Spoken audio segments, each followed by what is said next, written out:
Allison, a registered dietitian with FLIK Hospitality Group, and today I am going to show you how to make a very simple 2-bean vegetable chili. It's a really easy recipe, and what I love about this is that you can use a lot of different vegetables that you have on hand if you want to make some swaps and changes to any of these ingredients. It's really easy to do so. So we're going to start with cutting up our vegetables first, and once we get those prepped and ready to go, then I'm going to move over to the stove and show you how I'm going to put the chili together. I will start with an onion. So I'm taking a yellow onion and I'm going to dice the onion.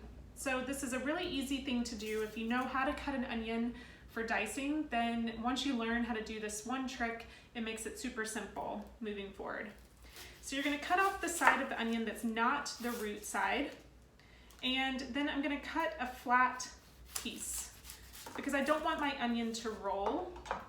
Once I do that, I'm going to remove the peel of the onion so that I can get ready to cook it.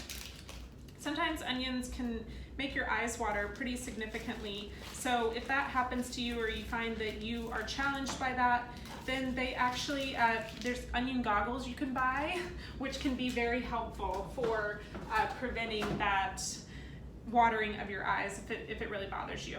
So now that I've cut this side, I have a flat onion here that I can, it keeps from rolling. And so I'm just going to put my palm on top, and I'm going to actually cut into the onion with little layers of slices, making sure that you're using a sharp knife. Once you have that, I'm going to cut directly down the onion and go along the sides here. So just straight down all the way through.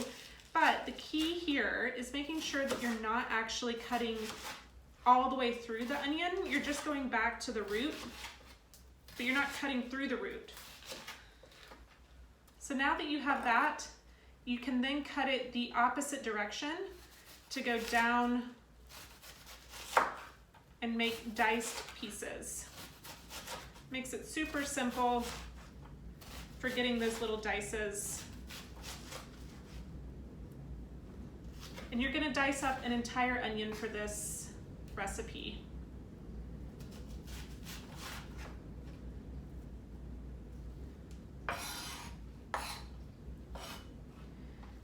So I'm gonna just keep going. Once I get back to the root, then I just cut all the way around, and then I can just dice it up. But you do want to use as much of this onion as you can, trying to prevent some of the food waste that comes along with skipping out on the parts of the vegetable that are closer to the root and maybe harder to get to.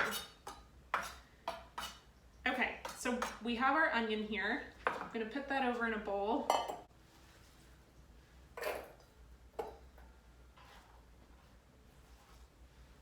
Okay, so now I'm going to cut up the bell pepper. I have a red bell pepper and a green bell pepper. You can use any color of bell pepper that you like. Just know that the red one is going to be a little bit sweeter than the green. For these, you just cut off the top, and then you can just grab the seeds on the inside and some of that white pith and pull that out. You're going to toss that. You can also just pull out the stem. And then we're going to cut this in half and then cut it into 1/4 inch pieces and then dice.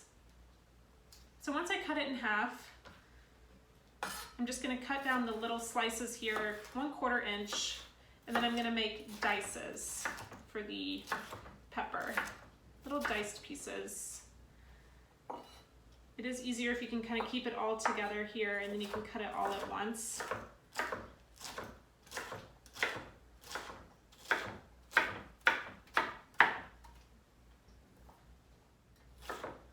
I love peppers because they are a really great source of vitamin C, and they also are excellent little crunchy snack pieces if you're hungry while you're cooking. So Definitely something that you can snack on while you're making your meal. I am using 2 cloves of garlic. I'm using fresh garlic, and the easiest way to get the peel off of the garlic is just to trim off the end, and then you're going to mash it with the side of your knife. So putting the garlic down onto the cutting board, turning your knife to the side, and just using the heel of your hand to mash. And the peel will come right off. Much easier.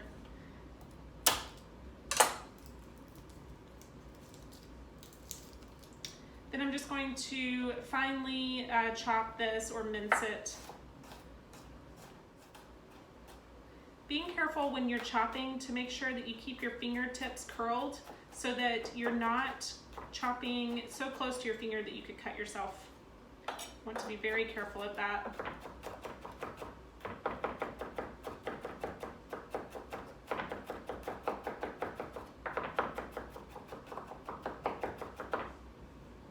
All right. Now that this is minced, I'm going to move on to our Serrano chili. So if you can't find Serrano chilies, you can substitute with jalapeno, or maybe even use a dried pepper if you'd like. Cutting off the end, and then I'm just going to cut it in half. Of course, this has been washed. So I cut off the end, and I just want to cut this in half. So I'm actually going to put my hand over the top here to hold it, and make sure that you have a good grip on it, and then slide your knife in there because it will roll. And you want to remove the seeds. And then I'm just going to finely chop this.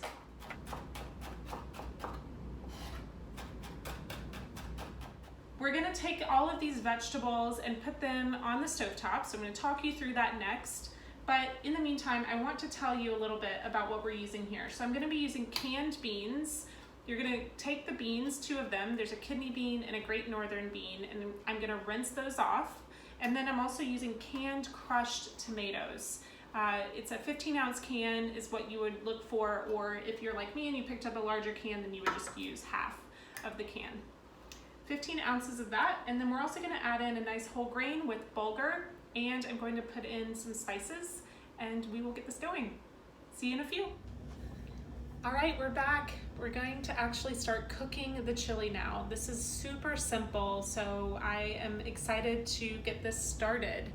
I will share that before we started this video, I cooked the bulgur wheat. So the bulgur wheat that I have is ready to go.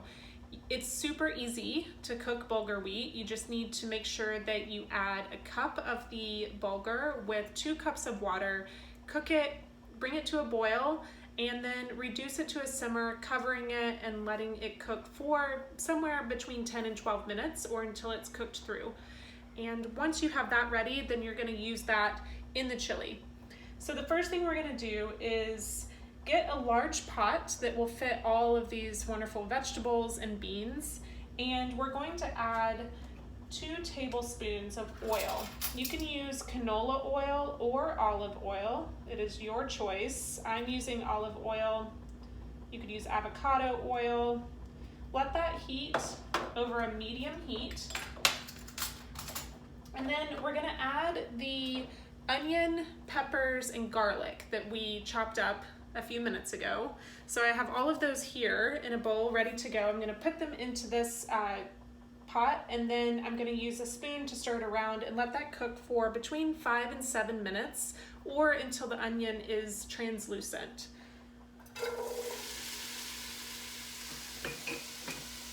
So putting all of this in.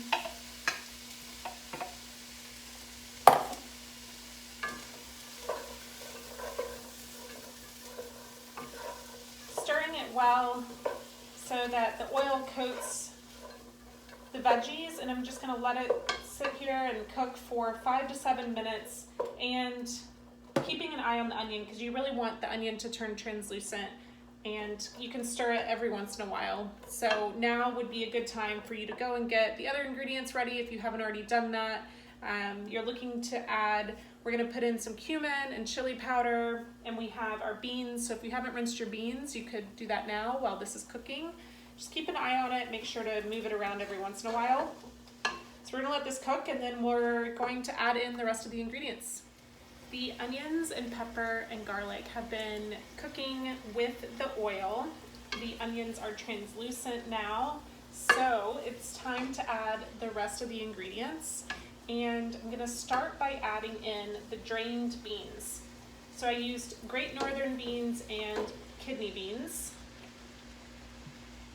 I bought canned and just put them into the colander and ran hot water or cold water over them just to rinse them off. Stir that up. Now I'm gonna add in crushed tomatoes. So I'm doing 15 ounces of crushed tomatoes. You can add a little bit more if you would like it to have a little bit more of a liquid consistency, or if you want a thicker chili, then you can add a little less. It is completely up to you and however you like to enjoy your chili. You can also add in, if you wanted, a water or broth, just to give it a little bit of a more of a liquid consistency. So I'm going to add in the bulgur as well.